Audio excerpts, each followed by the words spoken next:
Hello बच्चों, आज हम कक्षा 9 की विज्ञान पढ़ेंगे। आपके कक्षा 9 की विज्ञान का पहला पार्ट है हमारे आसपास के पदार्थ। तो बच्चों, आपको बता दें कि अगर आप लोगों ने कक्षा 8 में विज्ञान के बारे में कुछ भी नहीं पढ़ा है तो आपको बिल्कुल भी टेंशन लेने की ज़रूरत नहीं है। आपको हम कक्षा 9 की विज्ञान इस तरीके से पढ़ाएंगे, आपको बेसिक भी बताते चलेंगे, आपको कोई भी दिक्कत भी नहीं होगी। और NCERT की लाइन वाइज लाइन पढ़ाएंगे। ठीक बच्चों, तो सबसे पहले आपको बता देते हैं कि बहुत से बच्चों को यही नहीं पता होता है कि उनके विषय सूची में कौन से चैप्टर रसायन विज्ञान के हैं, कौन से जीव विज्ञान के हैं और कौन से भौतिक विज्ञान के हैं। तो बच्चों, आपको बता दें कि विज्ञान जो होती है 3 भागों में बटी होती है, रसायन विज्ञान, जीव विज्ञान और हमारी भौतिक विज्ञान। तो आपकी कक्षा 9 की जो किताब है वो विषय सूची आप खोल लीजिए और उसमें निशान लगा लीजिए कि कौन से चैप्टर हमारे रसायन विज्ञान के हैं, कौन से जीव विज्ञान के हैं, कौन से भौतिक विज्ञान के हैं। ठीक बच्चों, तो आप अपनी विषय सूची खोल लीजिए। NCERT की बुक हमारे पास भी है, आप भी खोल लीजिए। आपका पहला अध्याय जो दिया गया है हमारे आसपास के पदार्थ, यहाँ से लगा करके परमाणु की संरचना तक, यहाँ तक कि सभी चैप्टर जो हैं रसायन विज्ञान के हैं। रसायन विज्ञान को इंग्लिश में बच्चों केमिस्ट्री बोलते हैं। ठीक है, फिर उसके बाद 5वां चैप्टर जो दिया गया है जीवन की मौलिक इकाई, यहाँ से लगाकर जीवों में विविधता, यहाँ तक के चैप्टर जो हैं बच्चों जीव विज्ञान के हैं। जीव विज्ञान को इंग्लिश में बायोलॉजी बोलते हैं। ठीक बच्चों, फिर अध्याय नंबर 8 यहाँ गति से लगा करके ध्वनि तक, यहाँ तक के चैप्टर जो हैं बच्चों भौतिक विज्ञान के हैं। भौतिक विज्ञान को बच्चों इंग्लिश में फिजिक्स कहते हैं। उसके बाद बच्चों दिया गया है चैप्टर हम बीमार क्यों होते हैं, यह चैप्टर बच्चों जीव विज्ञान का है। उसके बाद प्राकृतिक संपदा, प्राकृतिक संपदा जैसे शब्द से ही पता चल रहा है बच्चों पर्यावरण संबंधित है। पर्यावरण को बच्चों इंग्लिश में इन्वायरमेंट बोलते हैं। आप भी अपने अभ्यास में लिख लीजिए पेंसिल से। उसके बाद अगला चैप्टर है खाद्य संसाधनों में सुधार, है बच्चों कृषि विज्ञान का चैप्टर है। कृषि विज्ञान को इंग्लिश में एग्रीकल्चर कहते हैं। थोड़ा बच्चों आप लोगों को बता देते हैं कि रसायन विज्ञान में हमें परमाणु की संरचना और बच्चों हमें अम्ल, क्षार, लवण इन चीज़ों के बारे में पढ़ना होता है। और भौतिक विज्ञान में बच्चों हमें जैसे प्रकाश हो गया, विद्युत धारा हो गई और हमें कोई वस्तु कैसे दिखाई दे रही है, ध्वनि हो गई, इन चैप्टरों के बारे में, गुरुत्वाकर्षण हो गया, इन चीज़ों के बारे में पढ़ना होता है। और जीव विज्ञान में जैसे आप लोग जानते हैं जंतु, जीव, इन चीज़ों के बारे में पढ़ना होता है। कोशिका हो गई, ऊतक हो गई, जैसे और जीवों का वर्गीकरण कैसे किया जाता है, इन चीज़ों के बारे में पढ़ना होता है। तो बच्चों इस प्रकार हम अपने पहला चैप्टर जो दिया गया है हमारे आसपास के पदार्थ शुरू करते हैं। आप भी खोल लीजिए NCERT की बुक और हमारे साथ लाइन वाइज लाइन पढ़ते चलिए। तो अध्याय का नाम है बच्चों हमारे आसपास के पदार्थ, इंग्लिश में बोलते हैं मैटर इन आवर सराउंडिंग। तो बच्चों पहले हम पदार्थ से शुरू करते हैं, क्योंकि बहुत से बच्चों को यही नहीं पता रहता है कि पदार्थ क्या होता है। तो आप लोगों को बता दें कि आप अपने आसपास जितनी भी वस्तु को देखते हैं जिनका कुछ ना कुछ भार होता है, जो कुछ ना कुछ स्थान घेरती हैं, उन्हें पदार्थ कहते हैं। जैसे आप अपने आसपास में रेत के कण देखते होंगे, बुक देखते होंगे, पेंसिल देखते होंगे, जैसे हमारे पास में मार्कर दिया गया है, इन सभी वस्तुओं को देखते हैं, मेज़ देखते हैं, लकड़ी देखते हैं। तो इनका कुछ ना कुछ बच्चों द्रव्यमान होता है और कुछ ना कुछ स्थान घेरती हैं, तो इन्हें क्या बोला जाएगा? पदार्थ बोला जाएगा। तो बच्चों हर वह वस्तु जिसका कुछ ना कुछ द्रव्यमान होता है, द्रव्यमान यानी बच्चों होता है भार, वेट किलोग्राम में। जैसे आप 40-50 किलो के होंगे, जैसे हम 49 किलो के हैं, 50 किलो के हैं, ठीक उसी प्रकार किसी वस्तु का कुछ ना कुछ द्रव्यमान यानी कि भार होता है, कुछ ना कुछ स्थान घेरती है, तो उसे बच्चों क्या बोलेंगे? पदार्थ बोलेंगे। हमने बच्चों नोट्स में बाकायदा अच्छे से लिखा भी है, आपको बता देते हैं परिभाषा। पदार्थ हर वह वस्तु जिसका द्रव्यमान होता है, जो कुछ ना कुछ स्थान घेरती है, उसे पदार्थ कहते हैं। ठीक बच्चों, द्रव्यमान का मतलब होता है भार, वेट। ठीक बच्चों, तो आई होप आप लोगों को पदार्थ समझ में आ गया होगा। ठीक बच्चों, शुरू करते हैं। पदार्थ इंग्लिश में मैटर बोलते हैं, इंग्लिश में होगा मैटर इन आवर सराउंडिंग्स। तो आप शुरू करते हैं NCERT बुक। अपने चारों ओर नज़र दौड़ाने पर हमें विभिन्न प्रकार की वस्तुएं नज़र आती हैं जिनका आकार, आकृति और बनावट अलग अलग होता है। इस विश्व में प्रत्येक वस्तु जिस सामग्री से बनी होती है उसे वैज्ञानिकों ने पदार्थ का नाम दिया। तो बच्चों वैज्ञानिकों का कहना है कि हर वह वस्तु जो हर वह सामग्री, वस्तु जिस सामग्री से बनी होती है उसे वैज्ञानिकों ने पदार्थ का नाम दिया। जिस हवा में हम सांस लेते हैं, जो भोजन हम खाते हैं, पत्थर, बादल, तारे, पौधे एवं पशु, यहाँ तक कि पानी की एक बूंद या रेत का एक कण, ये सभी बच्चों क्या है? पदार्थ हैं। ठीक बच्चों, समझ में आ रहा होगा आप लोगों को। ध्यान देने योग्य बात यह भी है कि ऊपर लिखी सभी वस्तुओं का द्रव्यमान होता है। द्रव्यमान बच्चों मतलब कि वेट, द्रव्यमान होता है। और एक कुछ ना कुछ स्थान घेरती हैं। स्थान घेरने का मतलब होता है बच्चों आयतन। जैसे हमारे पास ये मार्कर रखा हुआ है, मार्कर यहाँ पर रखते हैं तो मार्कर कुछ ना कुछ स्थान घेर रहा है, तो मार्कर जितना भी स्थान घेर रहा है वह इसका क्या होगा, आयतन होगा। जैसे हम यहाँ पर अपना अगर हाथ रखते हैं तो हमारी उंगलियाँ कुछ ना कुछ स्थान घेर रही हैं, तो हमारी उंगलियाँ जितना भी स्थान घेर रही हैं उसका क्या बोला जाएगा, आयतन बोला जाएगा। जैसे हमारे पास पेन है, पेन को यहाँ पर रखते हैं तो पेन कुछ ना कुछ स्थान घेर रहा है, तो पेन जितना स्थान घेर रहा है इस पेन का उसका आयतन बोला जाएगा। ठीक बच्चों, इस प्रकार और आगे बढ़ते हैं। प्राचीन काल से ही मनुष्य अपने आसपास को समझने का प्रयास करता रहा है। भारत के प्राचीन दार्शनिकों ने पदार्थ को 5 मूल तत्वों में वर्गीकृत किया है, जिसे पंच तत्व कहा गया है। तो बच्चों हमारे जो प्राचीन दार्शनिक लोग थे, तो पहले आपको बता दें दार्शनिक क्या होता है।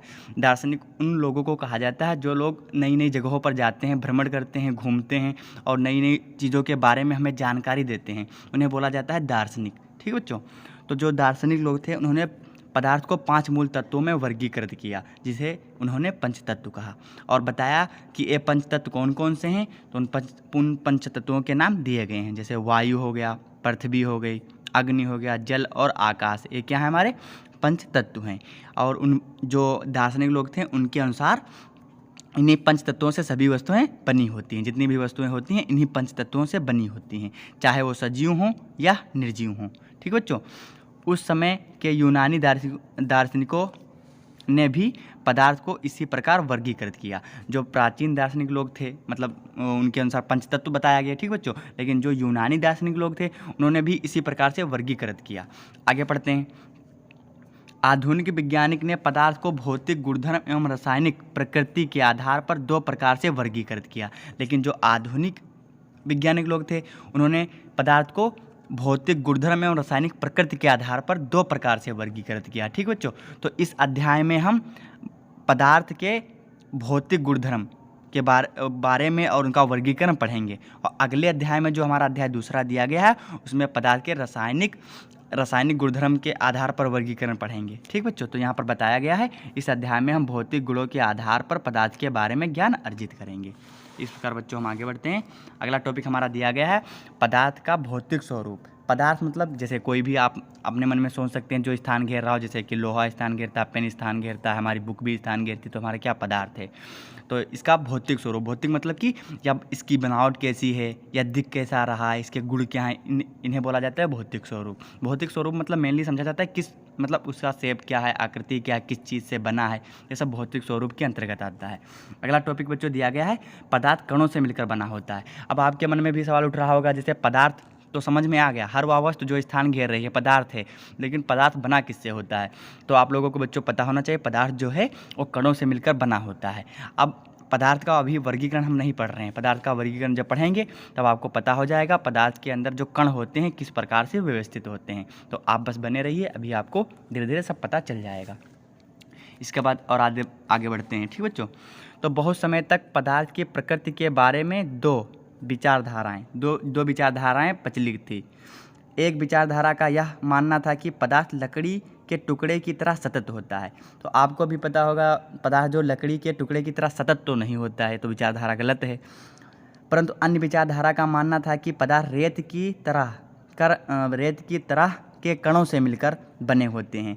आइए एक क्रियाकलाप के द्वारा पदार्थ के स्वरूप के बारे में निर्णय करते हैं कि ये सतत होते हैं या कणों से बने होते हैं। तो बच्चों आप लोगों को बता दें कि पदार्थ जो होते हैं, इनके पदार्थ के जो कण होते हैं वो लकड़ी की तरह सतत नहीं होते हैं, ये हमारे रेत के कण की तरह होते हैं। ठीक बच्चों,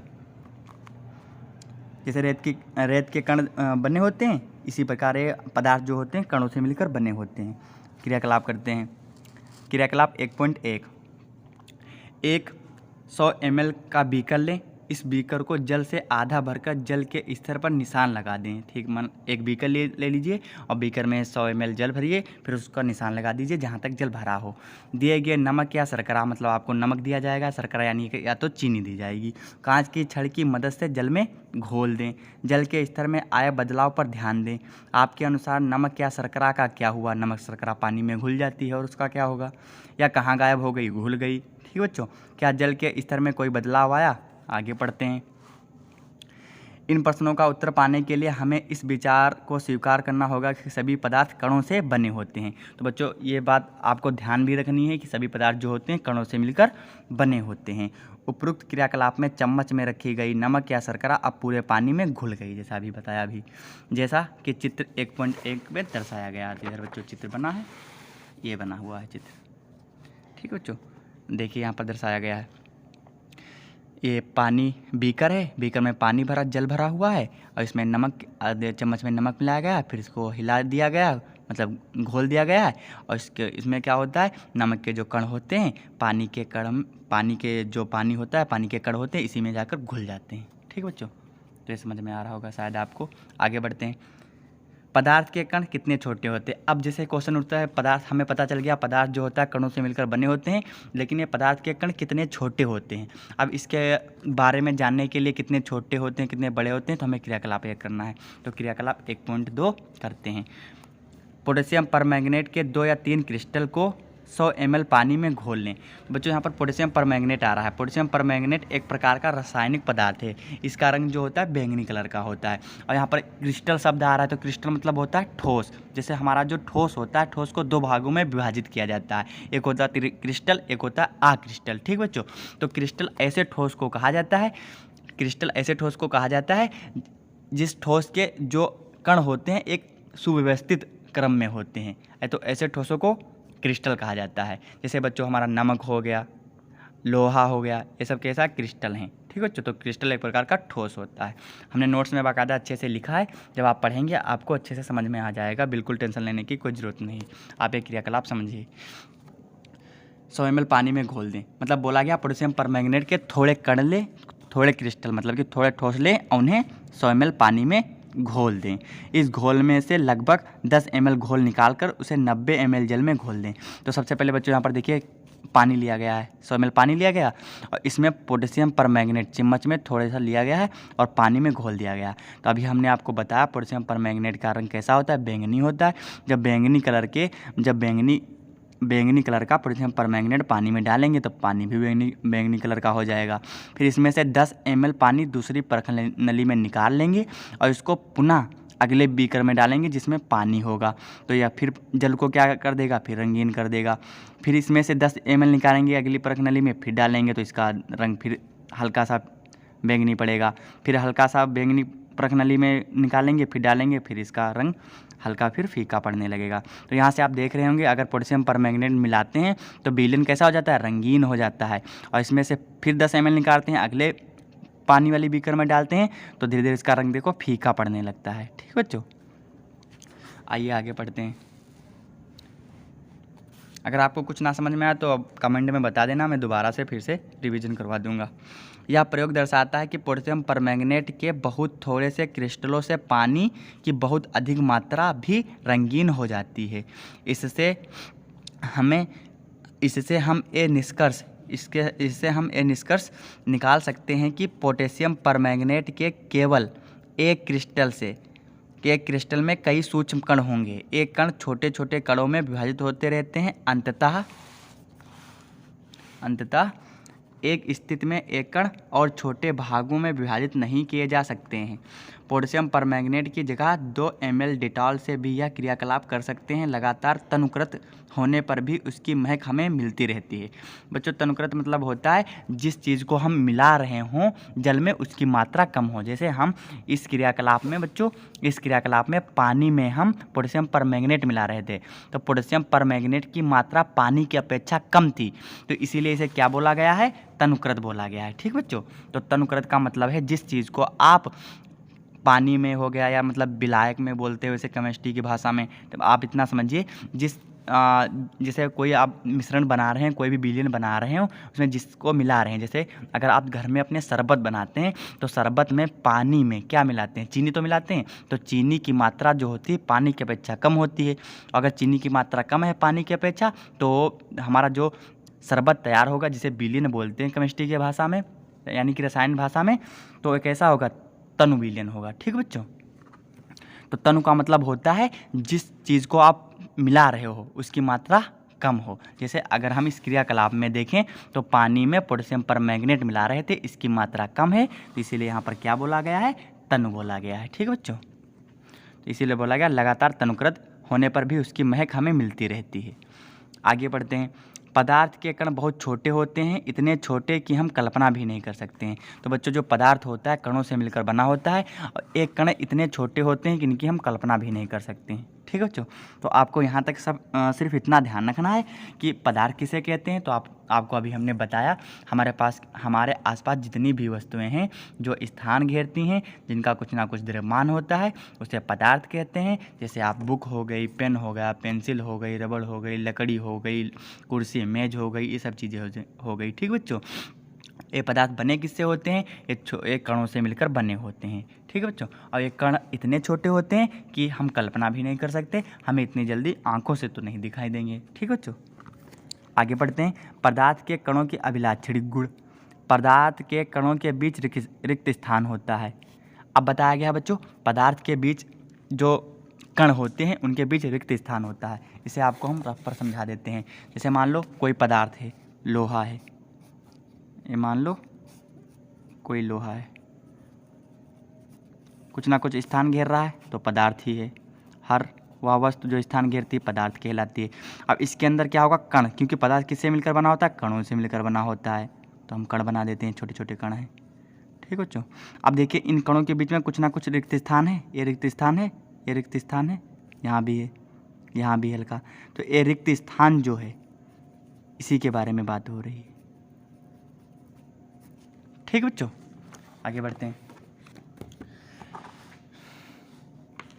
पदार्थ के कणों के बीच रिक्त स्थान होता है। तो अगला जो टॉपिक है आपको ध्यान रखने योग्य बात भी है कि पदार्थ के कणों के बीच रिक्त स्थान होता है। और आपको बता दें इन्हीं रिक्त स्थानों में जैसे हमारा जो ठोस होता है, ठोस जो पदार्थ होता है उसके कण जो होते हैं बहुत पास पास में होते हैं। और द्रव में क्या होता है? द्रव में थोड़ा दूर दूर होते हैं कण जो होते हैं। गैस में कण क्या होते हैं? थोड़ा बहुत दूर दूर होते हैं। तो जल में क्या होता है? जल के कण क्या होते हैं? बहुत पास पास में होते हैं। लेकिन और ठोस जो हमारे जैसे कि चीनी हो गई, इसके कण क्या होते हैं? बहुत पास पास में होते हैं। तो हमारी चीनी जो थी, जैसे हम कोई शरबत बनाते हैं तो शरबत में जो पानी लेते हैं, चीनी लेते हैं, तो चीनी के कण जो होते हैं पानी के कणों के बीच में जाकर समावेशित हो जाते हैं, समा जाते हैं। इसीलिए पानी और चीनी आपस में सम्मिश्रित हो जाती है, घुल जाती है आपस में। ठीक बच्चों, आगे पढ़ते हैं। अभी आपको नोट्स से भी समझा देंगे, आप बिल्कुल भी टेंशन ना लो, नोट्स में बहुत अच्छे से लिखा है। और आपको उसका PDF भी प्रोवाइड करा देंगे डिस्क्रिप्शन में, आप वहाँ से नोट्स भी बना लेंगे। हमने अपने हाथों से नोट्स बनाए हैं, बहुत अच्छे नोट्स हैं। बाकायदा NCERT के टॉपिक भी लिए हैं, NCERT की लाइन वाइज लाइन भी देखिए, जो हमें अच्छा लगा, जो आपको बताने योग्य है, वो सब हमने नोट्स में लिखा है। आप पढ़ेंगे तो आपको बहुत मज़ा आएगा। अगला क्रियाकलाप देखते हैं। क्रियाकलाप 1.1 और 1.2 में नमक, शर्करा, डेटॉल या पोटेशियम परमैंगनेट के कण समान रूप से पानी में वितरित हो गए। इसी प्रकार जब हम चाय, कॉफ़ी या नींबू पानी बनाते हैं तो एक पदार्थ के कण दूसरे पदार्थ के कणों के रिक्त स्थानों में समावेशित हो जाते हैं। तो बच्चों यही बात बताई गई है।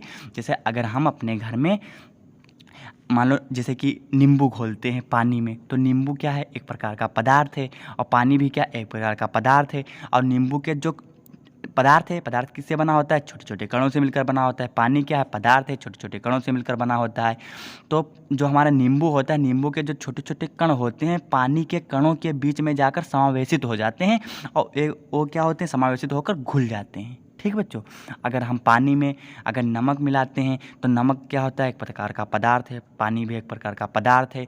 पानी में जो कण होते हैं पदार्थ है हमारा पानी में जो कण होते हैं थोड़ा दूर दूर होते हैं। लेकिन नमक हमारा जैसे या चीनी हमारा ठोस है, इसके कण थोड़ा पास पास में होते हैं। तो चीनी या नमक के कण जो होते हैं पानी के कणों के बीच में जाकर समावेशित हो जाते हैं, इसीलिए पानी के अंदर चीनी नमक घुल जाता है अच्छी तरीके से। ठीक बच्चों, आगे टॉपिक पढ़ते हैं। पदार्थ के कण निरंतर गतिशील होते हैं, और ये भी बताया गया है कि पदार्थ के कण जो होते हैं लगातार गति करते रहते हैं, मतलब स्थायी नहीं रहते हैं, एक दूसरे से टकराते रहते हैं, गति करते रहते हैं। आपको क्रियाकलाप के द्वारा समझाया जाएगा। पढ़ते हैं क्रियाकलाप। अपनी कक्षा के किसी कोने में एक बुझी हुई अगरबत्ती रख दें। इसकी सुगंध लेने के लिए आपको इसके कितने समीप जाना पड़ता है?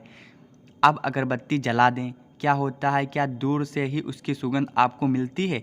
अपने प्रेक्षण को नोट करें। तो बच्चों, अगर हम बुझी हुई अगरबत्ती रख दें कमरे में तो उसकी सुगंध हमें नहीं मिलेगी। अगर हम जला कर रखते हैं तो उसकी सुगंध हमें प्राप्त हो जाती है। ऐसा क्यों होता है अभी आगे पता चलेगा। ठीक बच्चों।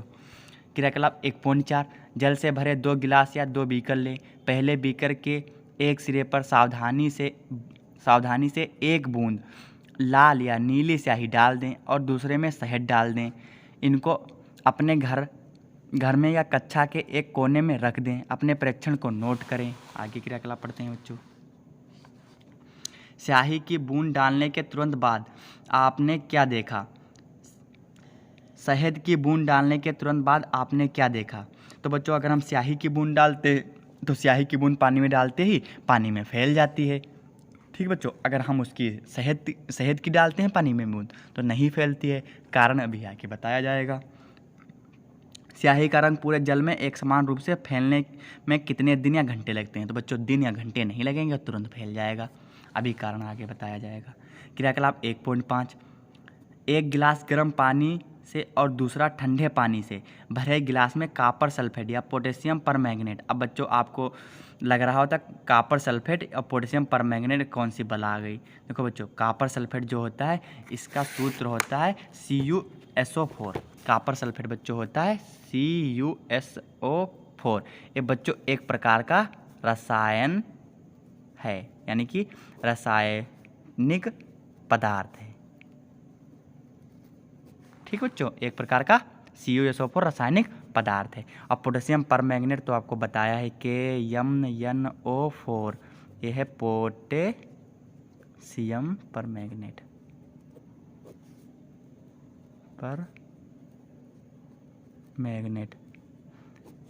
ये भी बच्चों एक प्रकार का क्या है? रासायनिक पदार्थ है। ये हमारा क्या है? Copper sulphate. इसे क्या बोलते हैं बच्चों? Copper sulphate. ये भी एक प्रकार का क्या है बच्चों? रासायनिक पदार्थ है। तो आपको टेंशन लेने की कोई ज़रूरत नहीं है। अगर आपको याद रहता है तो ठीक है, नहीं याद रहता है फिर भी कोई दिक्कत नहीं है। आगे पढ़ते हैं। रख दे और हिलाएं। क्रिस्टल को सतह पर बैठने दें। गिलास में ठोस क्रिस्टल के ठीक ऊपर क्या दिखाई देता है? समय बीतने पर क्या होता है? इससे ठोस और द्रव के कण के बारे में क्या पता चलता है? क्या तापमान के साथ मिश्रित होने की दर बदलती है? क्यों और कैसे? बच्चों बताया गया इसका निष्कर्ष। उपरोक्त क्रियाकलाप 1.3, 1.4, 1.5 से हम निम्नलिखित निष्कर्ष निकाल सकते हैं। पदार्थ के कण निरंतर गतिशील होते हैं, अर्थात उनमें गतिज ऊर्जा होती है। तापमान बढ़ने से कणों की गति तेज हो जाती है। इसीलिए हम कह सकते हैं कि तापमान बढ़ने से कणों की गतिज ऊर्जा भी बढ़ती जाती है। अब बच्चों आप लोगों को समझ में नहीं आया होगा, ठीक है, हम रख कर समझाते हैं। जैसे बच्चों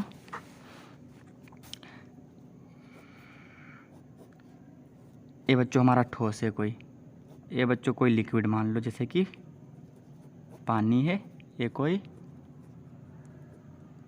ठोस है। इधर बना लेते हैं, मान लो कोई बर्तन है, इसमें गैस है। ठोस के कण बच्चों क्या होते हैं? बहुत ही पास पास होते हैं। इसके कण बहुत ही पास पास होते हैं। द्रव के कण क्या होते हैं बच्चों? थोड़ा दूर दूर होते हैं। लेकिन गैस के कण तो बहुत दूर दूर होते हैं। ठीक बच्चों। अब जैसे यहाँ पर बताया गया है, यहाँ पर क्या बोला गया है? देखिए, पदार्थ के कण निरंतर गतिशील होते हैं। देखो बच्चों, अगर हम मान लो जैसे कि अगरबत्ती कमरे में जलाते हैं तो उसके कण क्या होते हैं? अगरबत्ती हमारे क्या गैस है ना, अगरबत्ती अगर जलती है तो धुआं छोड़ती है ना, तो धुआं किसके अंतर्गत आ जाएगा? गैस के अंतर्गत आ जाएगा। और गैस के कण क्या होते हैं बच्चों? बहुत दूर दूर होते हैं। अब जब गैस के कण दूर दूर होंगे तो एक गति करेंगे ही, और इन्हें स्वतंत्र रूप से छोड़ा जाएगा कमरे में, तो एक गति करेंगे। तो इससे क्या निष्कर्ष निकला है कि पदार्थ के कण क्या होते हैं? निरंतर गतिशील होते हैं, एक गति करते रहते हैं। ठीक बच्चों। अगला टॉपिक क्या क्या कहा गया है? उनमें गतिज ऊर्जा होती है। बच्चों जो चीज़ गति करती है उसमें गतिज ऊर्जा होती है। जैसे अगर हम हैं, अगर चल रहे हैं तो हमें गतिज ऊर्जा है, अगर हम गति करते हैं तो हमें गतिज ऊर्जा है। अगर कोई जानवर है या कोई भी पक्षी है, कीट है, कुछ भी है, अगर वो गति कर रहा है तो उसमें गतिज ऊर्जा है। जैसे बॉल अगर हम फेंकते हैं तो गति करती है तो उसमें भी गतिज ऊर्जा है। ठीक बच्चों। तो इसी प्रकार बताया गया है कि पदार्थ के कण जो होते हैं, गतिशील होते हैं, इसीलिए उसमें गतिज ऊर्जा होती है। तो आपको ध्यान रखना है। अगला, तापमान बढ़ने से कणों की गतिज ऊर्जा बढ़ती है। जैसे कणों की ऊर्जा, जैसे बच्चों यहाँ पर बताया गया, अगर हम तापमान बढ़ाते हैं, जैसे ये पानी है, मान लो जैसे कि ये पानी है, ठीक बच्चों, बीकर में पानी भरा गया है, बीकर में पानी भरा है। अब बच्चों आप बताओ, अगर पानी को हम नीचे से लैंप के द्वारा अगर गर्म करते हैं, अगर हम बच्चों गर्म करते हैं तो क्या होगा? अगर हम बच्चों गर्म करेंगे तो होगा क्या? अगर गर्म करेंगे तो पानी उबलना शुरू कर देगा। उबलना शुरू कर देगा मतलब इसके कण जो हैं एक दूसरे से गति करना शुरू कर, क्योंकि पानी क्या है? पदार्थ है। पदार्थ क्या है? पदार्थ कणों से मिलकर बना होता है। इसमें कण होंगे, बहुत पास पास नहीं होंगे लेकिन दूर दूर होंगे। अब इसको जब गर्म करेंगे तो पानी उबलता है। अब उबलता है तब वो वाष्प के रूप में ऊपर जाता है। तो इससे क्या पता चलता है कि पदार्थ जो है कणों से मिलकर बना है, और उसके अंदर जो कण हैं, कण में अगर तापमान मिलता है, अगर उसको गर्म करते हैं तो उसके कण गति करना शुरू कर देते हैं। और अगर गति करना शुरू कर देते हैं तो इससे पता चलता है कि तापमान बढ़ाने से कणों की गतिज ऊर्जा बढ़ती है, क्योंकि पदार्थ बच्चों कणों से मिलकर बने होते हैं। अगर हम पानी को गर्म करते हैं तो पानी उबलना शुरू कर देता है, इसका सेंस ये हुआ कि पदार्थ कणों से मिलकर बना होता है, हम जानते हैं। और पानी को जब उबालते हैं तो इसके कण जो होते हैं गति करना शुरू कर देते हैं, क्योंकि उनको ऊर्जा मिलनी शुरू हो जाती है। जैसे हम ही हैं, अगर हमें आग जल रही, आग के पास में बैठा दिया जाए तो थोड़े टाइम बाद देखो हम भागने लगते हैं, क्योंकि हमें इतनी ऊर्जा मिल जाती है, गर्माहट मिल जाती है कि हमें अच्छा नहीं लगने लगता, वहाँ से भागने लगते हैं। ठीक उसी प्रकार अगर पानी है, पानी को अगर हम तापमान देते हैं, गर्म करते हैं, तो उसके कण क्या होते हैं? गति करने लगते हैं। उसके कण क्या होते हैं? एक दूसरे से टकराने लगते, गति करने लगते हैं, जिससे उनकी गतिज ऊर्जा बढ़ जाती है। ठीक है बच्चों, आई होप आप लोगों को समझ में आ रहा होगा। आगे पढ़ते हैं। उपरोक्त तीनों क्रियाकलाप में हमने देखा कि पदार्थ के कण अपने आप ही एक दूसरे के साथ अंतः मिश्रित हो जाते हैं। इस क्रियाकलाप में हमें यह भी बताया गया है, जैसे अगर कोई अगर पानी है, पानी हमारा क्या पदार्थ है, तो पदार्थ को अगर हम गर्म करते हैं तो इसके कण क्या होते हैं? एक दूसरे के साथ अंतः मिश्रित भी होते हैं और वाष्प के रूप में ऊपर भी उड़ते हैं। तो पदार्थ के कण एक दूसरे से अंतः मिश्रित भी हो जाते हैं। अंतः मिश्रित मतलब होता है एक दूसरे से मिल जाना। पदार्थ के कण जो होते हैं, अगर उनको हम गतिज ऊर्जा देंगे या एक दूसरे से टकराएंगे तो क्या हो जाते हैं? अंतः मिश्रित, मतलब एक दूसरे के अंदर समावेशित भी हो जाते हैं, मिश्रित हो जाते हैं। ठीक बच्चों, आगे बढ़ते हैं। दो विभिन्न पदार्थों के कणों का स्वतः मिलना ही विसरण कहलाता है। तो बच्चों आपको ध्यान रखना है, दो विभिन्न पदार्थ के कण जो होते हैं अगर स्वतः मिलते हैं तो स्वतः मिलना ही क्या कहलाएगा? विसरण कहलाएगा। जैसे अगर हम कोई ठोस लेते हैं, ठोस जैसे कि लोहा लेते हैं, लोहे के जो कण होते हैं अगर एक दूसरे के आपस में मिल जाते हैं तो क्या कहला जाएगा? विसरण कहलाया। या दो विभिन्न पदार्थ, जैसे दो भिन्न भिन्न पदार्थ, जैसे अगर हम यहाँ पर बीकर बनाएं और इसमें शरबत का उदाहरण लें, शरबत यानी कि हम चीनी डालें, ठीक बच्चों, और पानी लें, तो चीनी यहाँ पर अगर बच्चों हम चीनी मिला रहे हैं और ये पानी है, तो ये भी क्या एक प्रकार का पदार्थ है, पानी भी क्या एक प्रकार का पदार्थ है। अगर हम चीनी को पानी में मिलाते हैं तो चीनी भी पदार्थ है, पानी भी पदार्थ है। तो चीनी के कण जो होते हैं पानी के कणों के बीच में जाकर समावेशित हो जाते हैं, मिल जाते हैं।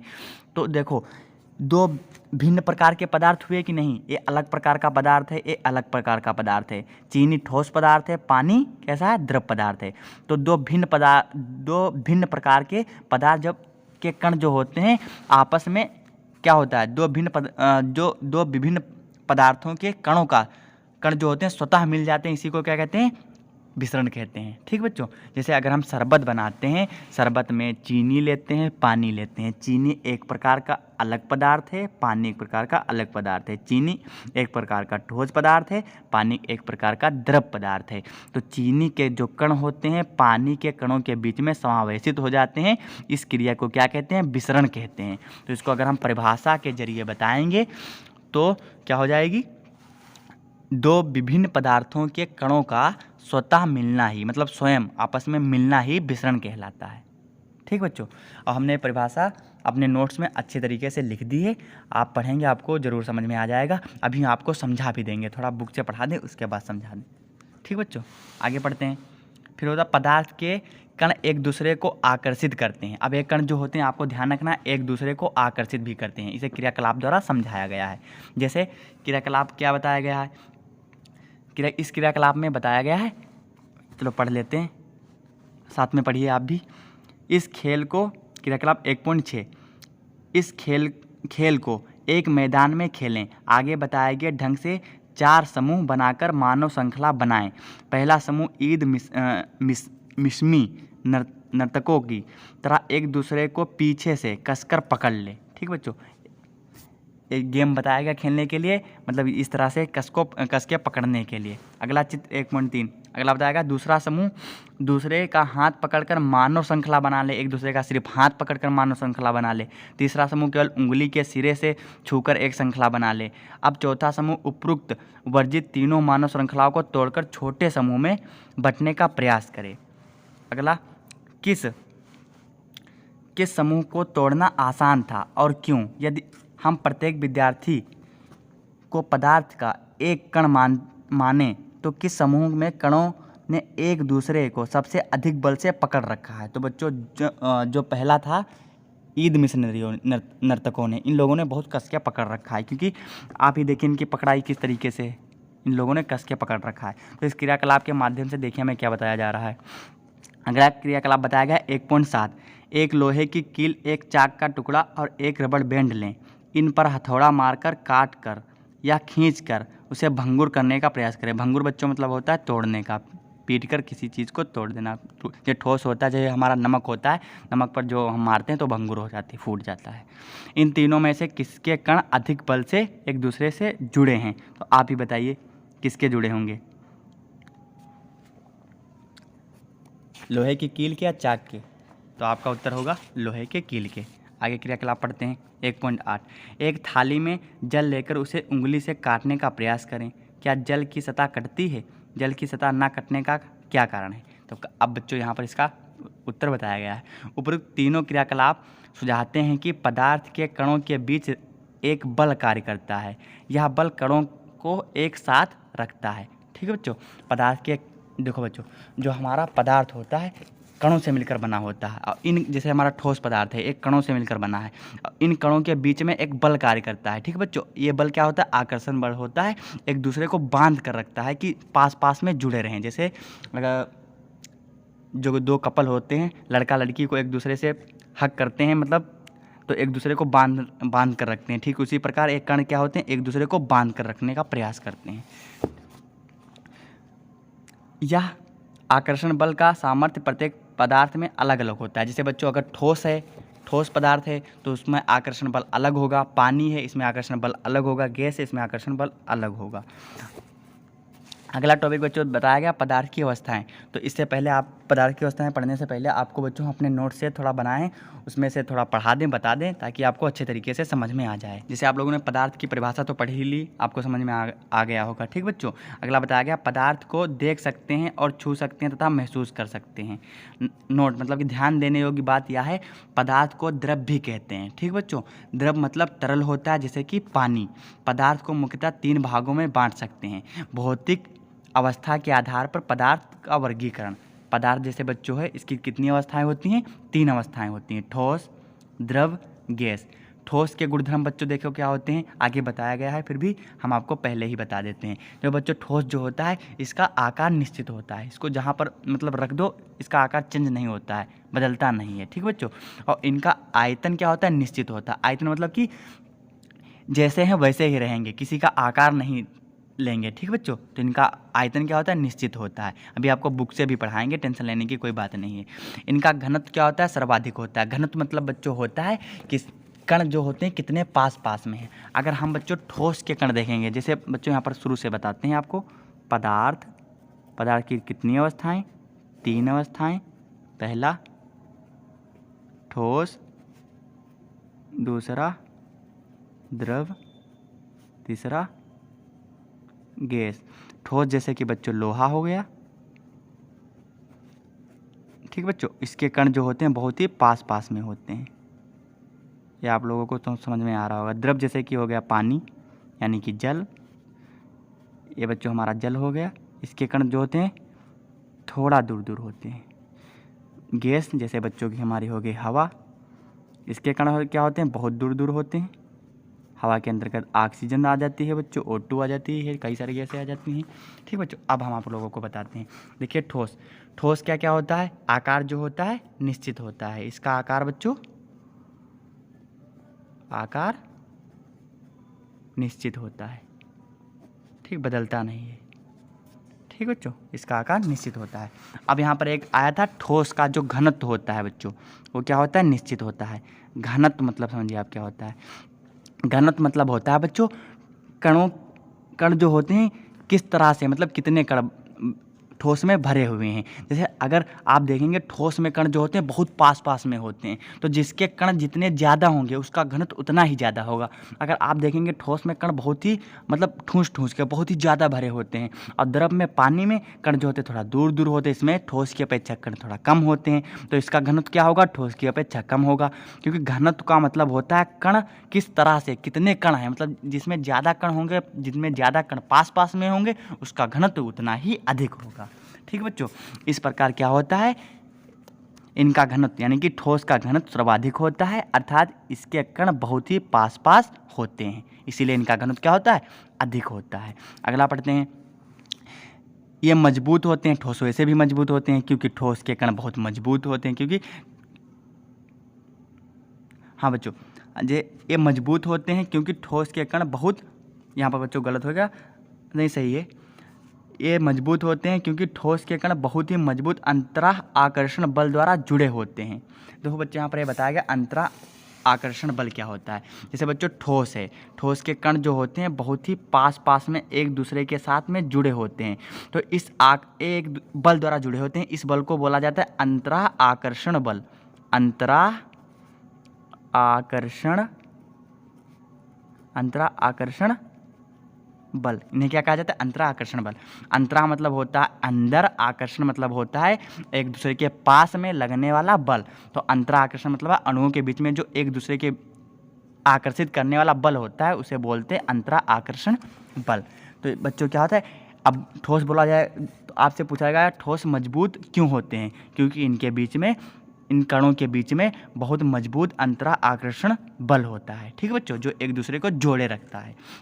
अगला है ये संपीडी नहीं होते हैं, मतलब इन्हें दबाया नहीं जा सकता। संपीडी मतलब होता है बच्चों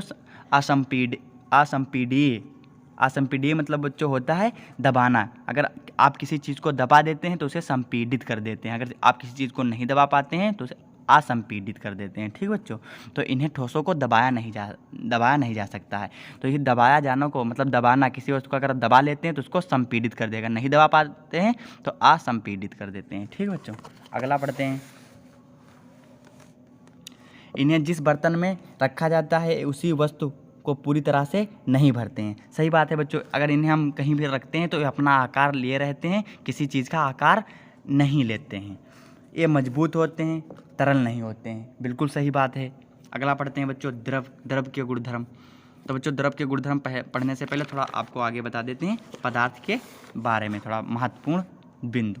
तो सभी पदार्थ जो होते हैं कणों से मिलकर बने होते हैं, आपको पता ही चल गया है। पदार्थ के कण अत्यंत सूक्ष्म होते हैं, सही बात है, आपको ये भी पता है। पदार्थ के कण के बीच रिक्त स्थान होता है, ये भी आपको पता चल गया। पदार्थ के कण निरंतर गतिशील होते हैं, ये भी आपको पता चल गया। पदार्थ के कण एक दूसरे को आकर्षित करते हैं, ये भी आपको पता चल गया। पदार्थ के कणों में गतिज ऊर्जा होती है, आपको बता दिया पहले। तापमान बढ़ाने से कणों की गति तेज हो जाती है, जिससे कि गतिज ऊर्जा भी बढ़ जाती है, सही बात है, ये भी आपको समझ में आ रहा होगा। पदार्थ के कण अपने आप ही एक दूसरे के साथ स्वतः ही अंतः मिश्रित हो जाते हैं, ऐसा कणों के रिक्त स्थान के समावेश के कारण होता है। पदार्थ के कण जो होते हैं एक दूसरे में समावेशित हो जाते हैं क्योंकि उनके बीच में रिक्त स्थान होता है। ठीक बच्चों, अगला टॉपिक बताया गया है, पदार्थ के कणों के बीच एक बल कार्य करता है, यह बल कणों को एक साथ बांध कर रखता है। प्रत्येक पदार्थ में ये आकर्षण बल अलग अलग होता है। सही बात बच्चों, क्योंकि देखो जैसे हमारा अगर ठोस लेते हैं बच्चों, तो ठोस के कण जो होते हैं बहुत ही पास पास में होते हैं। ठोस के कण क्या होते हैं, बहुत पास पास में होते हैं, तो इसमें आकर्षण बल जो होता है कणों के बीच में बहुत अधिक होता है।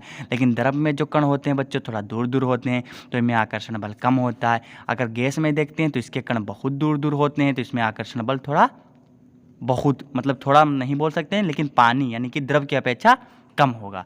तो अगर आपसे क्वेश्चन पूछा जाएगा कि सबसे ज़्यादा अंतराह आकर्षण बल किसमें पाया जाता है, तो आप बताएंगे ठोस में। ठीक बच्चों, अगर आपसे पूछा जाएगा सबसे कम अंतराह आकर्षण बल या आकर्षण बल किसमें होता है, तो आप बताएंगे गैस में। ठीक बच्चों, अगला पढ़ते हैं।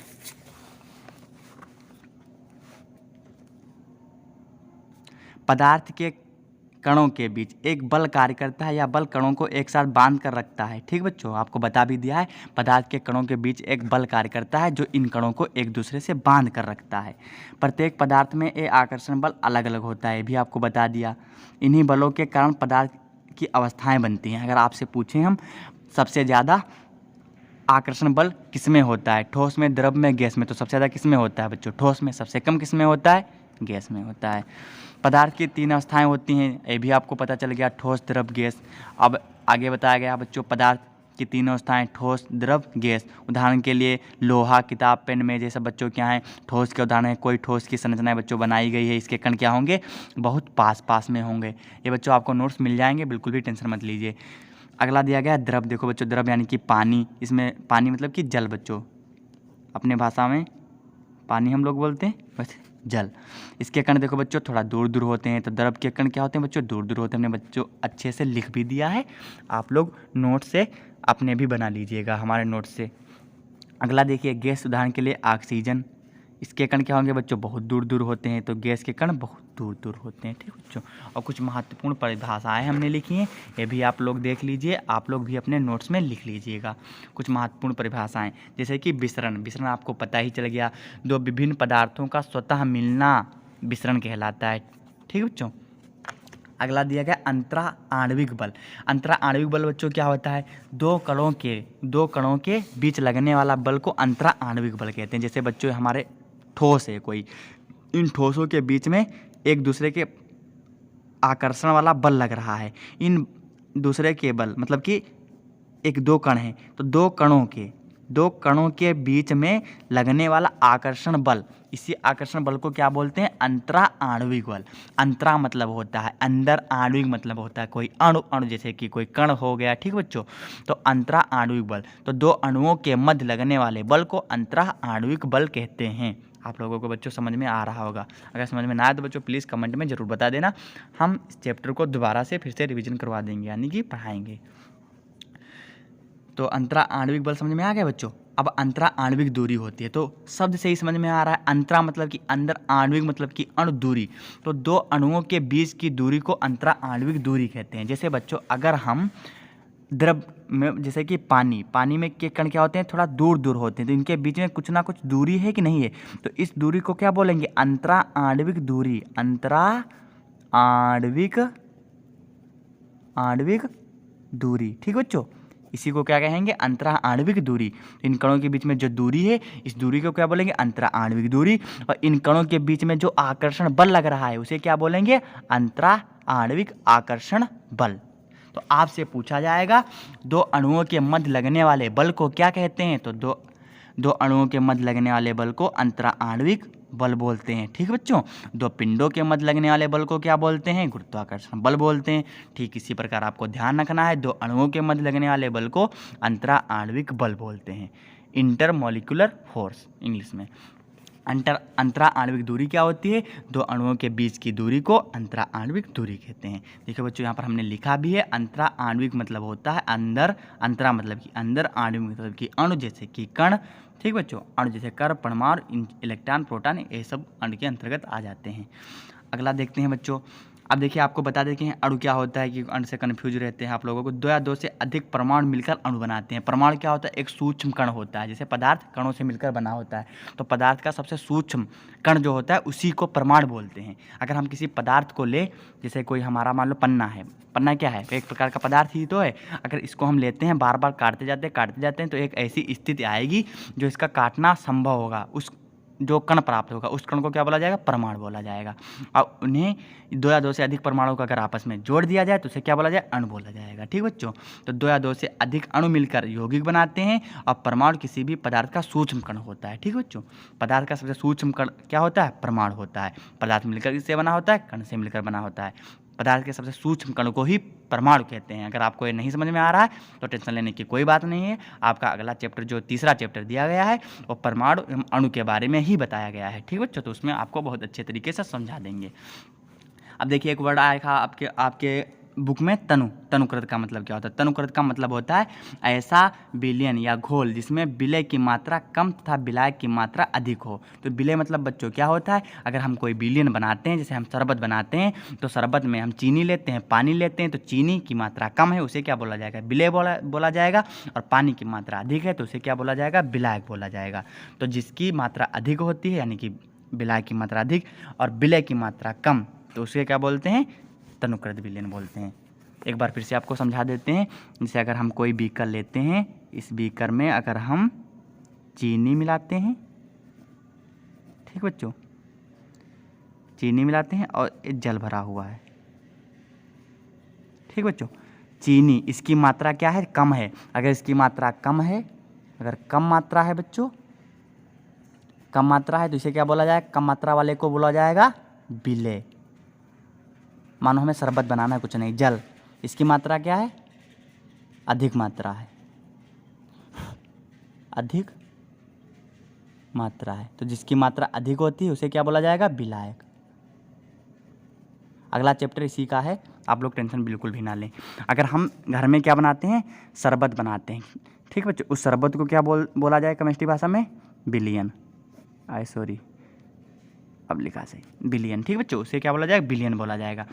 चीनी लेते हैं, जल लेते हैं, अगर चीनी की मात्रा कम है तो उसे क्या बोलेंगे? विलायक बोलेंगे। जल की मात्रा अधिक है तो उसे क्या बोलेंगे? विलायक बच्चों, अगर हम घर में चीनी लेते हैं और जल लेते हैं, दोनों को आपस में मिलाएंगे, अगर चीनी की मात्रा कम है तो उसे क्या बोलेंगे? विलय बोलेंगे। अगर जल की मात्रा अधिक है तो उसे क्या बोलेंगे? विलायक बोलेंगे। दोनों को अगर आपस में मिला देंगे तो हमारा विलयन तैयार हो जाएगा, जिसे हम शरबत बोलते हैं, ठीक बच्चों। अगर विलय की मात्रा विलायक की अपेक्षा कम है तो कैसा विलयन होगा? तनुकृत विलयन बोला जाएगा। अगर विलायक की मात्रा विलय की मात्रा से अधिक है तो वो विलयन बोला जाएगा सांद्र। ओके, अब यहाँ पर बताया भी गया सांद्र का मतलब ऐसा विलयन जिसमें विलय की मात्रा अधिक तथा विलायक की मात्रा कम हो। विलय की मात्रा अधिक तथा विलायक की मात्रा कम हो, ठीक बच्चों। तो आप लोगों को समझ में आ गया होगा। अगर ना आया हो फिर भी कोई टेंशन लेने वाली बात नहीं है। तनुकृत विलयन, सांद्र विलयन, इन चीज़ों के बारे में अगला चैप्टर तुम्हारा दिया गया है और इसी के बारे में है, तो आपको अच्छे तरीके से समझ में आ जाएगा। अगला देखिए परिभाषा। विलय की परिभाषा भी हमने लिख दी है, आप भी लिख लीजिए। जो पदार्थ विलयन में घुलता है उसे विलय कहते हैं। जिसे हम घोलते हैं बच्चों उसे क्या बोलते हैं? विलय बोलते हैं। या दूसरे तरीके से समझ सकते हैं, विलयन में जिस पदार्थ की मात्रा कम होती है उसे विलय बोलते हैं और जिसकी मात्रा अधिक होती है उसे विलायक बोलते हैं। विलायक की परिभाषा भी देख लीजिए क्या दी गई है। विलय में जिसमें घोला जाता है उसे विलायक बोलते हैं। जिसमें बच्चों विलय क्या होता है? घोला जाता है, उसे क्या बोलते हैं? विलायक बोलते हैं। या इस तरीके से समझ लीजिए, विलयन में जिस पदार्थ की मात्रा अधिक होती है उसे विलायक बोलते हैं। दोनों परिभाषाएं सही हैं, जो आपको अच्छी लगे वो आप लिख लीजिए। विलयन क्या होता है? विलय तथा विलायक मिलकर विलयन का निर्माण करते हैं। अगर हम अपने घर में शरबत बनाते हैं तो विलय लेते हैं, यानी कि विलय क्या होगा हमारा? चीनी लेते हैं, विलायक लेते हैं, पानी लेते हैं, दोनों को आपस में घोल देते हैं तो हमें शरबत तैयार होकर मिल जाता है। उस शरबत को क्या बोला जाएगा? विलयन बोला जाएगा। आपको टेंशन लेने की कोई ज़रूरत नहीं, अगला चैप्टर विलयन संबंधित है, ठीक बच्चों। आगे बढ़ते हैं। क्रिस्टल क्या होता है? देखो, क्रिस्टल की परिभाषा भी हमने लिख दी है। आपके पहले चैप्टर में नहीं लिखी है क्रिस्टल की परिभाषा, सिर्फ वर्ड दे दिया गया है क्रिस्टल। उन ठोसों को क्रिस्टल कहते हैं जिनके कण व्यवस्थित क्रम में होते हैं। उदाहरण हीरा, लोहा, नमक आदि। देखो बच्चों, क्रिस्टल उन ठोसों को कहते हैं जिनके कण क्या होते हैं? सुव्यवस्थित होते हैं। जैसे अगर हम ठोस की बात करें तो रबड़ हमारी क्या है? ठोस है कि नहीं? लेकिन रबड़ क्या होता है? उसका शेप चेंज हो जाता है, उसका आकार चेंज हो जाता है, उसके कण जो होते हैं सुव्यवस्थित नहीं होते हैं। लेकिन अगर हीरा लें, लोहा लें, इसके कण क्या होते हैं? एक निश्चित क्रम में होते हैं, मतलब इसके कण सुव्यवस्थित होते हैं, इसीलिए इसे क्या बोलते हैं? क्रिस्टल बोलते हैं। तो क्रिस्टल भी एक प्रकार के ठोस हैं, बस फर्क इतना है, ऐसे ठोस जिनके कण सुव्यवस्थित क्रम में होंगे उन्हें क्या बोला जाएगा? क्रिस्टल बोला जाएगा। पोटेशियम परमैंगनेट के बारे में भी देख लीजिए बच्चों। पोटेशियम परमैंगनेट एक प्रकार का यौगिक है जिसका सूत्र KMnO4 होता है, इसका रंग बैंगनी होता है। बस आपको इतना ध्यान रखना, ज़्यादा नहीं ध्यान रखना, ठीक बच्चों। अब आपको पदार्थ की अवस्थाएँ पढ़ा दें। अब बच्चों हम पदार्थ की अवस्थाएँ जो होते हैं बुक से पढ़ते हैं, क्या इसके बारे में दिया गया है। अपने आसपास के पदार्थ को ध्यान से देखें, ये कितने प्रकार के हैं। हम पाते हैं कि पदार्थ अपने 3 रूप में होते हैं। पदार्थ बच्चों कितने रूप में होते हैं? 3 रूप में। कौन कौन से? ठोस, द्रव, गैस, आपको बताया भी। पदार्थ की ये अवस्थाएं उसके कणों की विभिन्न विशेषताओं के कारण होती हैं। हम पदार्थ के तीनों अवस्थाओं के गुणों का विस्तार से अध्ययन करेंगे। जैसे बच्चों ठोस अवस्था, तो इसमें क्रियाकलाप दिया गया है, क्रियाकलाप पढ़ते हैं। निम्नलिखित वस्तुओं को एकत्रित करें। पेन, किताब, सुई और लकड़ी की छड़। ठीक, कर लेंगे। अगला, इन वस्तुओं के चारों ओर पेंसिल घुमाकर इनके आकार का रेखा चित्र बनाइए। क्या इन सभी का निश्चित आकार, स्पष्ट सीमाएं तथा स्थिर आयतन है? इन पर हथौड़ा मारने, खींचने या गिराने से क्या होता है? क्या इनका एक दूसरे में विसरण संभव है? बल लगाकर इनको संपीडित करने का प्रयास करें। क्या इनका संपीडन होता है? नहीं होता है। ठीक बच्चों, अभी आगे बताया जाएगा, हमने आपको बताया भी पहले। उपयुक्त सभी उदाहरण ठोस के हैं, इतने बताए गए हैं सब ठोस के हैं। हम देख सकते हैं कि इन सभी का एक निश्चित आकार, सही बात है, निश्चित आकार होता है। इस प्रकार हमें पता चलता है कि ठोस का निश्चित आकार होता है। स्पष्ट सीमाएं तथा स्थिर आयतन, यानी कि इसका आयतन भी स्थिर होता है, यानी नगण्य संपीडी होते हैं, मतलब इन्हें दबाया नहीं जा सकता है। ठोसों को बच्चों दबाया नहीं जा सकता, बहुत कम दबाया जा सकता है, इसलिए यहाँ पर बताया गया नगण्य। बाह्य बल लगाने पर भी ठोस अपने आकार को बनाए रखते हैं। सही बात है बच्चों, अगर ठोसों पर हम बाह्य बल लगाते हैं फिर भी अपने आकार को बनाए रखते हैं। बल लगाने पर ठोस टूट सकते हैं लेकिन इनका आकार नहीं बदलता, इसीलिए ये दृढ़ होते हैं। निम्नलिखित पर विचार कीजिए। रबर बैंड को क्या माना जाएगा? ठोस ही माना जाएगा। क्या खींचकर इसका आकार बदला जा सकता है? जी हाँ, बदला जा सकता है। क्या ये ठोस है? हाँ, ठोस है। विभिन्न आकार के बर्तन में रखने पर चीनी और नमक उन्हीं बर्तनों का आकार ले लेते हैं। क्या ये ठोस हैं? हाँ, ठोस ही हैं, लेकिन उनका आकार निश्चित नहीं होगा। स्पंज क्या है बच्चों? स्पंज भी एक प्रकार का ठोस है, या ठोस है लेकिन फिर भी इसका संपीडन संभव है। क्यों? अब बच्चों आपको स्पंज नहीं समझ में आ रहा है। स्पंज बच्चों बोलते हैं सोक्ता को। आपको होम स्क्रीन पर इसका फोटो भी दिखाई दे रहा होगा। जिस सोक्ता जो होता है इसे ही स्पंज बोलते हैं बच्चों। तो देखो, ये ठोस होता है फिर भी इसको दबाया जा सकता है, तो दबाने को बच्चों क्या बोलते हैं? संपीडन। अगर हम किसी ठोस को दबा रहे हैं या किसी भी वस्तु को अगर दबा सकते हैं तो उसका संपीडन संभव है। संपीडन मतलब कि दबाना, अगर दबा सकते हैं तो संपीडन है। ठीक बच्चों, अगला पढ़ते हैं। ये सभी ठोस ही हैं। देखो, ठोस ही निकले, क्योंकि बाह्य बल लगाए जाने पर रबड़ बैंड का आकार बदलता है और बल हटा लेने पर यह पुनः अपने मूल आकार में आ जाता है। अत्यधिक बल लगने पर यह टूट जाता है। सही बात है, अगर हम ज़्यादा रबड़ पर जो लगाएंगे तो टूट जाएगा, लेकिन है ही तो ठोस, उसका आकार बदल जाता है सिर्फ बाह्य बल लगाने पर। चाहे हम शर्करा यानी कि चीनी, शर्करा मतलब होता है चीनी, या नमक को पानी हाथ में लें या किसी प्लेट या जार में रखें, इनके क्रिस्टलों के आकार नहीं बदलते, इनका आकार बच्चों निश्चित रहता है। स्पंज में बहुत छोटे छिद्र होते हैं जिनमें वायु का समावेश होता है। जब हम इसे दबाते हैं तो वे वायु बाहर निकलती है, जिससे कि इनका संपीडन संभव है। बच्चों, स्पंज जो होता है सोक्ता को अगर हम हाथ में लेते हैं तो उसको दबा देते हैं तो उसमें जो वायु भरी होती है तो वायु निकल जाती है, इसीलिए इस प्रकार क्या होता है? स्पंज का संपीडन संभव है। अगला बच्चों अवस्था दी गई है द्रव अवस्था। तो बच्चों द्रव अवस्था के बारे में आपको थोड़ा बहुत बता दें नोट से, फिर बुक पढ़ा देते हैं। द्रव के गुणधर्म बच्चों थोड़ा देख लीजिए, उसके बाद बताते हैं बुक से। इनका आकार निश्चित नहीं होता है। अब आप ही बताइए, द्रव जैसे कि जैसे हम आपको द्रव बोलते हैं, द्रव जैसे ही बोले आपके मन में पानी आ जाना चाहिए। ठीक, अब आप बताइए पानी का क्या आकार निश्चित होता है? नहीं होता है, क्योंकि पानी को जिस बर्तन में रखते हैं उसका आकार ले लेता है, तो पानी का क्या होता है? आकार निश्चित नहीं होता है। इस प्रकार द्रव क्या होता है? पानी ही है, तो इसका आकार निश्चित नहीं होता है। इनका आयतन निश्चित होता है। आयतन मतलब बच्चों इन्हें जिस बर्तन में रखा जाता है उसका आकार ग्रहण कर लेते हैं, तो इनका क्या होगा? आयतन निश्चित होगा। ठोस की तुलना में इनका घनत्व कम होता है, और ठोस की तुलना में बच्चों इनका घनत्व कम होता है क्योंकि ठोस की अपेक्षा इनके कण क्या होते हैं? दूर दूर होते हैं, इसलिए इनका घनत्व क्या होता है? कम होता है। ये मजबूत नहीं होते हैं। अब आप ही बताइए पानी क्या मजबूत होता है? नहीं होता है। ठोस की तुलना में इनकी संपीडता अधिक होती है। संपीडता मतलब ठोस की तुलना में द्रव को दबाया जा सकता है। आप द्रव को दबा सकते हैं लेकिन ठोस को नहीं दबा सकते हैं, इसीलिए यहाँ पर बताया गया है ठोस की तुलना में इनकी संपीडता अधिक होती है। मतलब ठोस को इतना ज़्यादा नहीं दबाया जा सकता है जितना द्रव को दबाया जा सकता है। इन्हें जिस बर्तन में रखा जाता है उसे पूरी तरह से भर लेते हैं। ठीक बच्चों, आगे बढ़ते हैं, अब बुक से पढ़ लेते हैं। क्रियाकलाप 1.10 निम्नलिखित वस्तुओं को एकत्रित करें।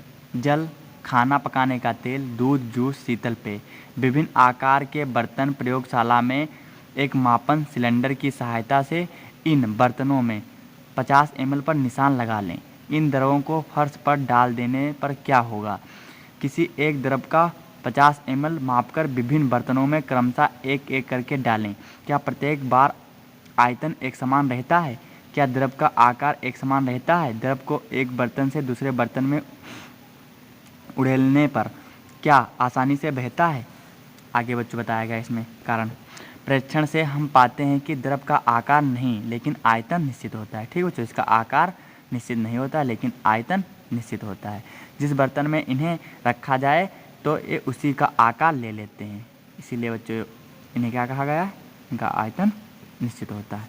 द्रवों में बहाव होता है और इनका आकार बदलता है। सही बात है बच्चों, द्रव में क्या होता है? बहाव होता है, इनका आकार बदलता रहता है। इसीलिए यह दृढ़ यानी कि मजबूत, दृढ़ मतलब होता है मजबूत नहीं होते हैं, तरल होते हैं। नोट्स में भी बच्चों बताया गया।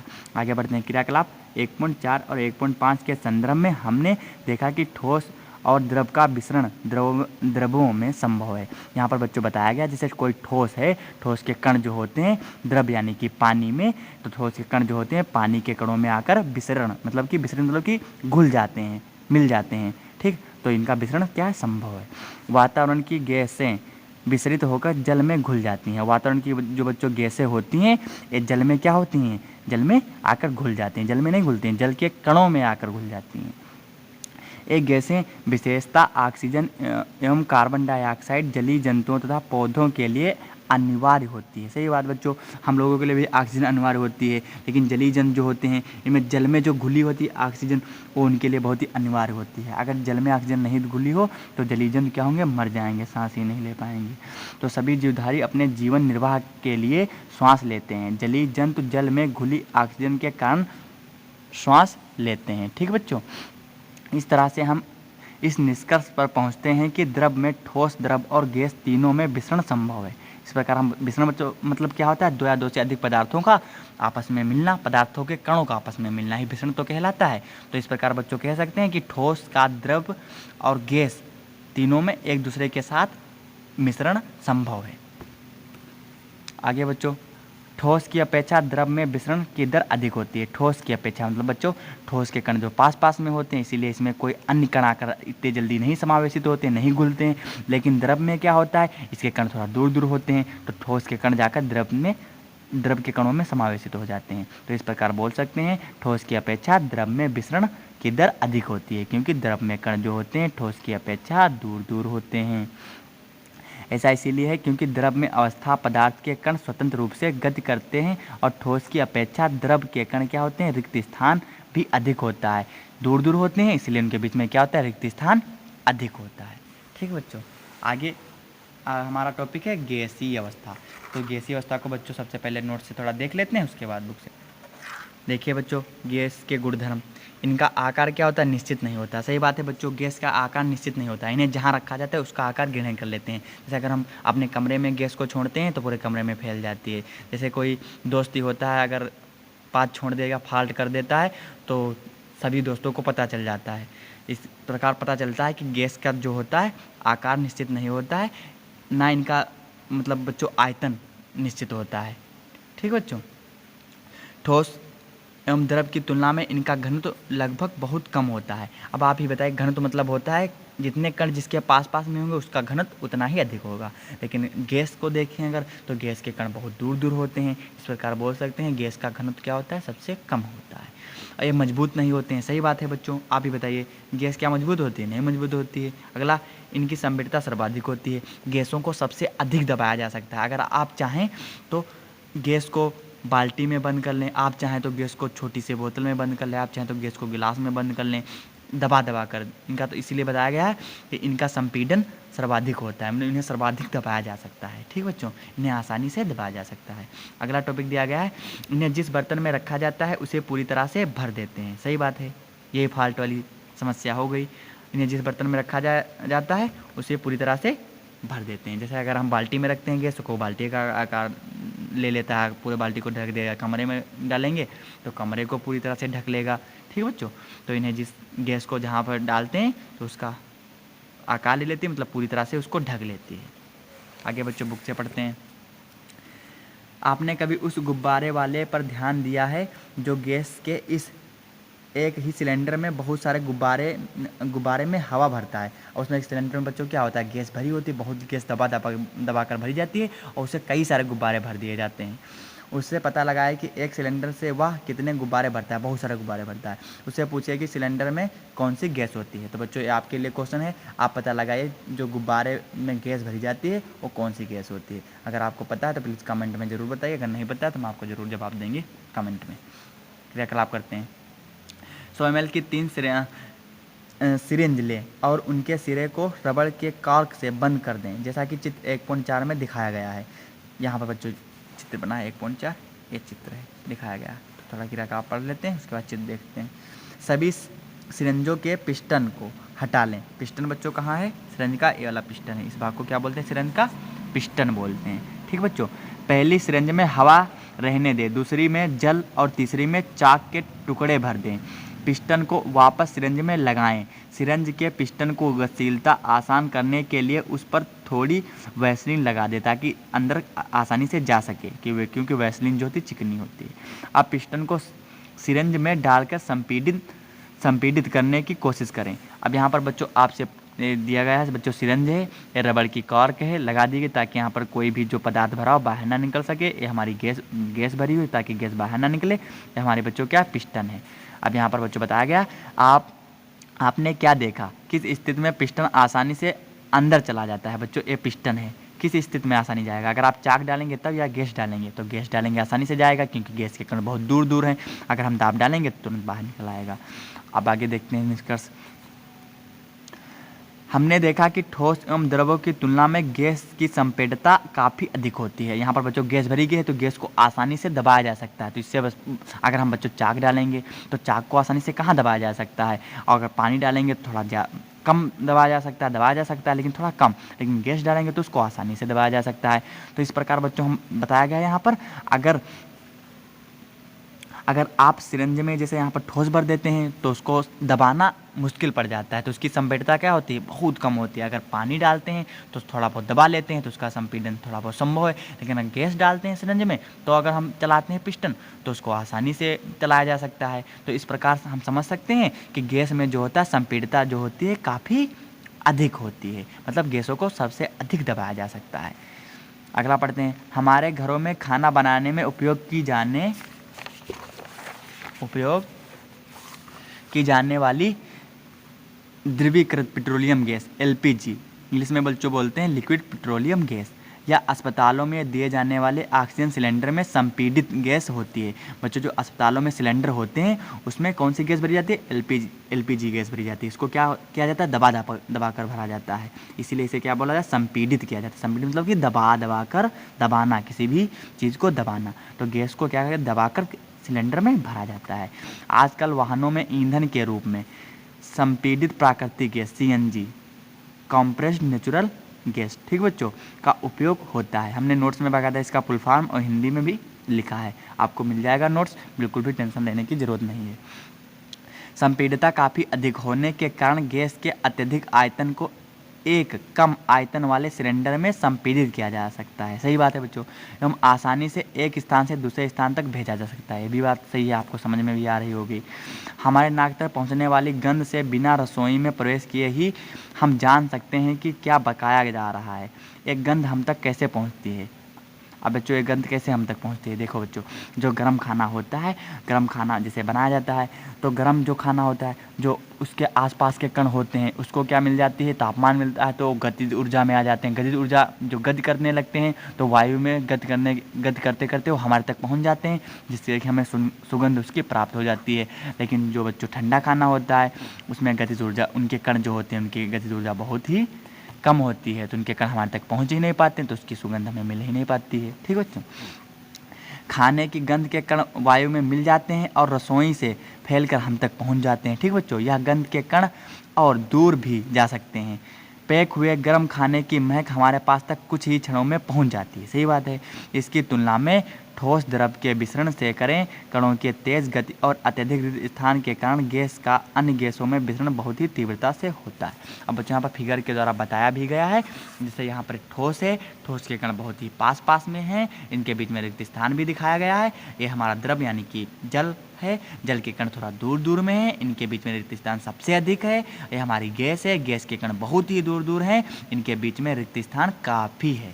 ठीक बच्चों, तो आपसे आशा करते हैं बच्चों आप लोगों को समझ में आ रहा होगा। जो बच्चों आपको समझ में नहीं आया प्लीज़ कमेंट में ज़रूर बता देना, कोशिश करेंगे कि अगला वीडियो इससे अच्छा आपको प्राप्त हो। अगला पढ़ते हैं। गैसीय अवस्था में कणों में गति अनियमित और अत्यधिक तीव्र होती है। सही बात है बच्चों, गैस अवस्था में जो कण होते हैं इनमें गति जो होती है सबसे अधिक होती है, अनियमित होती है, रैंडम इधर उधर गति करते हैं।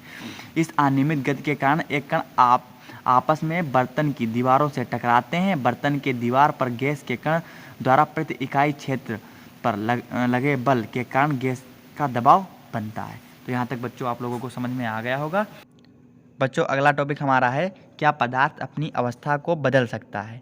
यहाँ से बच्चों हम अगला पार्ट अगले दिन अपलोड कर देंगे, यहाँ से अगले दिन पढ़ा देंगे। तब तक आप बच्चों पढ़िए और नोट्स बना लीजिए। अगर आप लोग बताएंगे तो इसके क्वेश्चन आंसर भी हम हल करवा देंगे और अभ्यास के भी क्वेश्चन आंसर करवा देंगे। ठीक बच्चों, ओके बाय।